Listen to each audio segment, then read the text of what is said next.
avec des recettes de fonctionnement en hausse. Ce budget 2020 aurait pu vous permettre de prendre la mesure d'un certain nombre de demandes fortes des Stéphanoises et des Stéphanois quant aux préoccupations de leur vie quotidienne à Saint-Étienne, en matière de sécurité, en matière de pouvoir d'achat, en matière de propreté, de commerce de proximité ou encore de transition écologique.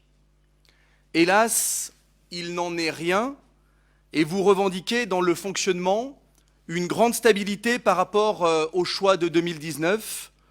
Vous ne semblez donc pas vouloir vous remettre en question au regard d'un certain nombre de vos échecs en matière de politique publique par rapport aux ambitions que vous aviez vous-même affichées, par rapport aux défis que vous vous étiez vous-même engagé à relever. Je veux également ce soir avoir une pensée pour l'ensemble de notre personnel municipal, un personnel que vous avez malmené durant 6 ans. Combien de postes avez-vous supprimés, monsieur le maire, depuis 6 ans? Car depuis 6 ans, vous revendiquez une stabilité de la masse salariale. Et nous nous répétons chaque année, une masse salariale constante à effectif constant, ce n'est pas possible. D'autant plus que vous revendiquez des renforts dans certains services et que vous avez annoncé dernièrement aux organisations syndicales, à quelques mois d'un futur scrutin, un important plan de déprécarisation. Alors nous avons compris le subterfuge. Vous ne supprimez pas les postes, vous les laissez vacants. Combien de postes vacants aujourd'hui dans l'organigramme? Où, dans quel service, au bout de 6 ans, allez-vous enfin accepter de nous répondre? Sur cette question du personnel, je voudrais revenir en particulier ce soir sur l'un de vos engagements que vous avez répété il y a quelques minutes. Doubler les effectifs de la police municipale. Il y avait déjà, selon le dernier rapport de la Chambre régionale des comptes sur la gestion de la ville, pas celui de maintenant que vous refusez de communiquer, celui qui date de 2010, 110 policiers municipaux en 2010 dans les effectifs de la ville.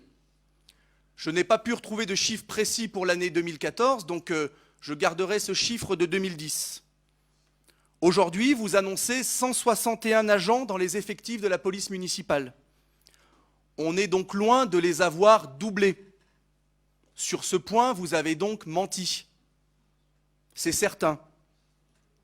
Par ailleurs, si la création de 60 postes de policiers municipaux a été effectivement votée à plusieurs reprises au cours de ce mandat dans le conseil municipal, nous n'avons pas la certitude qu'ils aient bien été créés dans l'organigramme. Et au-delà de leur création éventuelle dans l'organigramme, avons-nous eu tous les recrutements correspondants? Rien n'est moins sûr.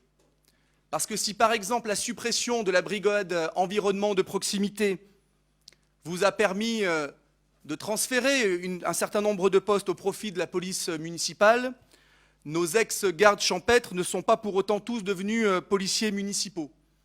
Alors, monsieur le maire, nous vous demandons ce soir quelle est la réalité des chiffres par rapport à l'engagement que vous aviez pris en 2014 en matière de recrutement dans les effectifs de la police municipale.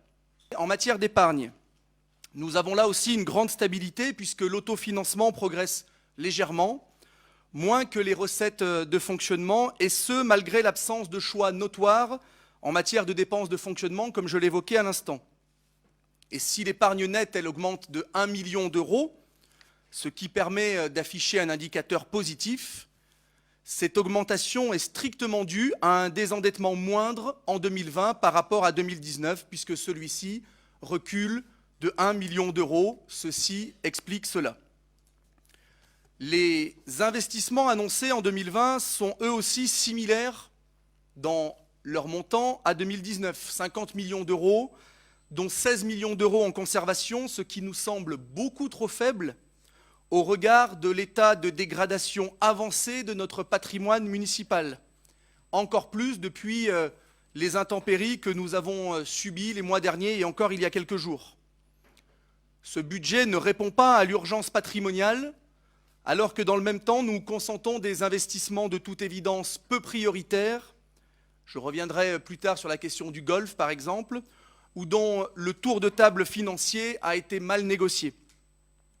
Surtout, notre groupe retiendra un recours accru à l'emprunt en 2020, plus 4 millions d'euros par rapport à 2019.